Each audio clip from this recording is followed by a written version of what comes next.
We are on day 250 of Ukraine's resistance. This is Mediacentru Ukraine. My name is Vasil Samokhvalov. We're starting our briefing. With us today is Tetiana Berezhna, Deputy Minister for Economy of Ukraine. Hello, Pani Tetiana. Hello. We'll wanted to talk to you about the Restoration Army project. We've read it, we've seen it, but we'd like to hear more. What is this? How will it work? And when might it start its operation? It's already started working. It's already launched today. It's already underway. So before I can tell you about the earliest statistics of the program, I want to tell you a little bit about what the program is about. The government and Ukraine in general understands that Ukrainians are. We need to bring our state closer to victory. Whether you are fighting in the trenches on the front line, or whether you're working and paying your taxes and are part of the workforce, or if the economically productive force. We understand that there's a large number of unemployed people, 250,000 people, which is a significant cater potential for the kinds of work that our state needs in order to bring victory closer, bring perform the tasks that our army needs, do all kinds of renovation works. This is why this program that basically existed, this possibility existed in our legislation for a while. We're trying to highlight it now and tell the people without jobs, tell the unemployed that being involved in this socially beneficial work is much more advantageous than simply waiting for a job because you get less benefits. You get less benefits than you can get when you're part in these works. How does it work?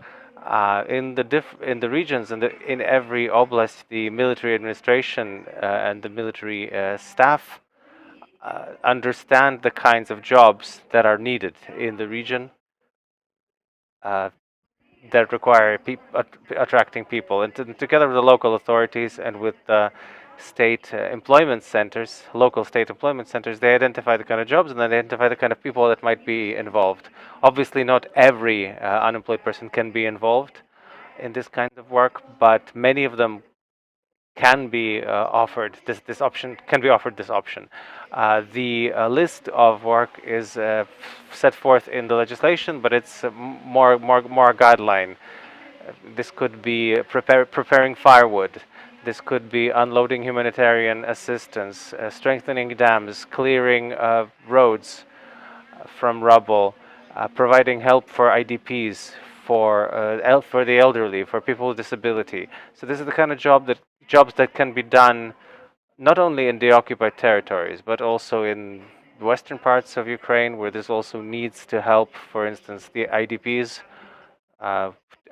with their adaptation. So we understand that this is a great opportunity for the unemployed, that again, we have 250,000 people registered unemployed. And it's a great opportunity for them to join these works, to gain more money than they gain as part of their benefits, unemployment benefits, and sense their part in the army of renovation. This army of people that brings our victory closer. So, but mechanically, how will this happen?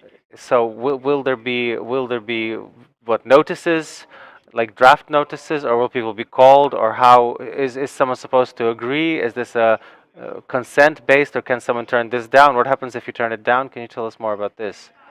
Yes, I'd love to. As I've said, locally, the military command and the military administrations, they determine the needs, and then they pass resolutions that they need a particular number of people. Obviously, the state unemployment service has the data on how many unemployed they have in a particular region. So after someone has been unemployed for 30 days, they have to be offered a job, and they have to agree to it.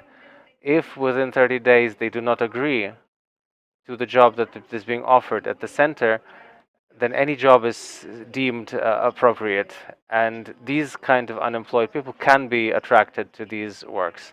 again, depending on how long they've been on the lists and the need that the region has.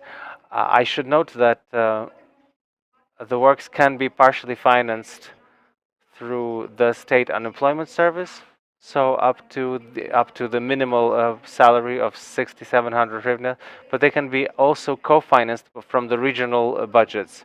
So the payments can be quite a bit more significant than the simple unemployment benefit. We've made this brief, we've taken this brief look, and we understood that 180,000 unemployed in Ukraine are getting unemployment benefits that are lower than the minimal wages. And so this is a beneficial arrangement. And I've also already said that the program has already been launched. It's functional, and we have our earliest results. For instance, in the Sumy and Chernihiv regions, we are already these works are already being done. For instance, in the Sumy Oblast has attracted almost 400 previously unemployed people, and they're working in 18 out of 26 territorial communities. As far as the Chernihiv community, Chernihiv region, we've had 78 unemployed people attracted into this kinds of work, and we will be monitoring how all this goes. And we hope that the statistics will increase, and we at the Ministry of Economy will inform about the updates. These sort of projects have been done in different countries. What sort of historical examples inspired you to start this sort of project?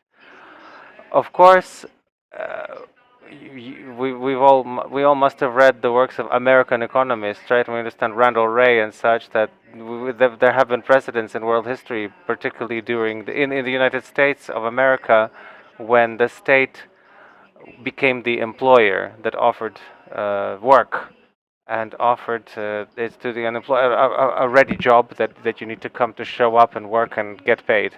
And we understand that these sort of programs, of course, decreased the levels of unemployment, both effective and registered. And so, of course, we've had instances from the history that we used it for inspiration, and we also really hope that they will be effective in our current situation in Ukraine, because the situation is quite difficult, and it's important to stress that every person has to sense a personal responsibility for what is happening. And we need to ask ourselves every day, what can I do to help my country at this time of need? So we really hope that this state program will heighten the sense of personal responsibility of every Ukrainian for bringing our victory closer.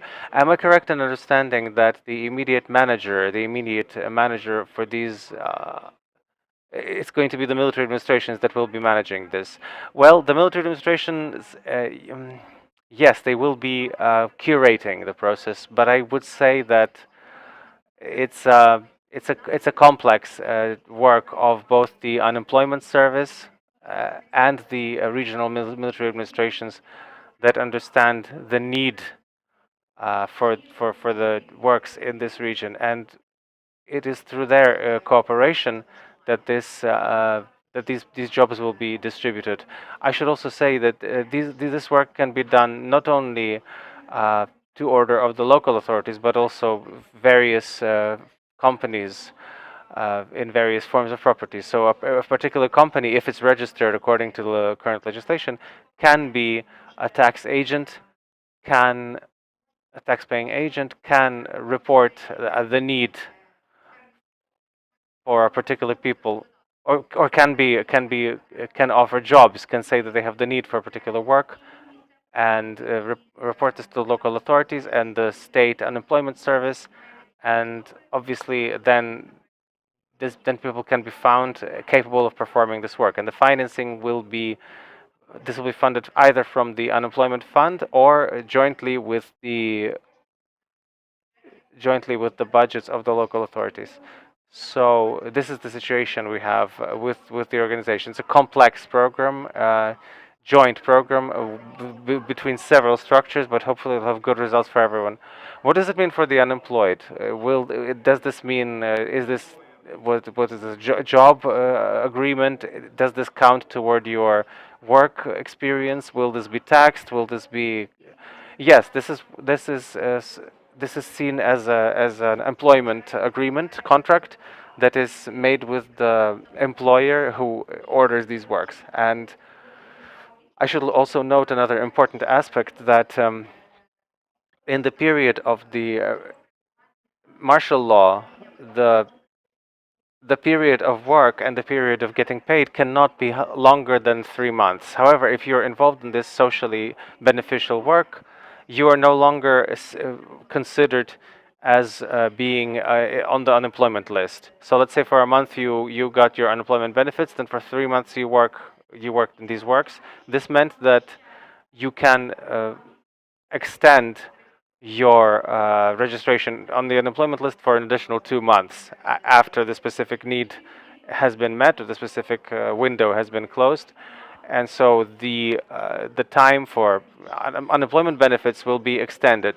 So if someone gets attracted into this work, is actually quite beneficial for the unemployed. But again, I would like to stress that we hope that this work will also be a good mechanism for the unemployed who has been on the list for a long time and been getting payments from the state, can jump into work, can understand that they are necessary, that they're needful, that they can do the work and get involved in also after this project switch from the change their unemployment status and be someone who is gainfully employed and working in some other conditions with perhaps in other conditions with the people who have been ordering these works. So we hope that apart from the fact that the state will get some of its needs met for these works, individual unemployed persons who will be involved in these works will also gain from this process, because clearly someone who switches from the status of unemployed to employed reaches a different level, hopefully, in their life that opens new opportunities. And that's also one of our expectations. Yes, socialization is very important. And then my final question is, have there been any calculations as to the effect of this program in numbers and facts, in number of objects? What can this bring for the economy? I think that the earliest statistics of attracting people to these works will be known in future. I think that the main goal that we've set ourselves, as I've said, is to switch people from an unemployed status to an employed status, and we understand that somebody who gets more money for the work that they've done will also spend more money, will consume more. This money will move along a chain. There's interaction with other sectors of the economy. So we understand that we have set our hopes with small companies and small entrepreneurs, right? We have set our hopes in the IDPs, in people who can do all this socially beneficial work. Of course, we're talking also about the big employers, the big business, but right now there's a huge accent, a huge stress on the hope that everybody will find in doing this work and providing the services, activate the economy around themselves, push some funds, some services, some works, and thus activate the process. Thank you very much for this information on this interesting and important project. With us was Tetiana Berezhna, Deputy Minister for the Economy of Ukraine. We were talking to her about the Army of Restoration project, aimed at attracting the unemployed into the renewing the infrastructure of our country. Our next briefing will be at 12:30. We'll be talking to representatives of the Lviv city authorities, of the sports office of the Lviv City Council, and the head of the education office, starting a new project. We will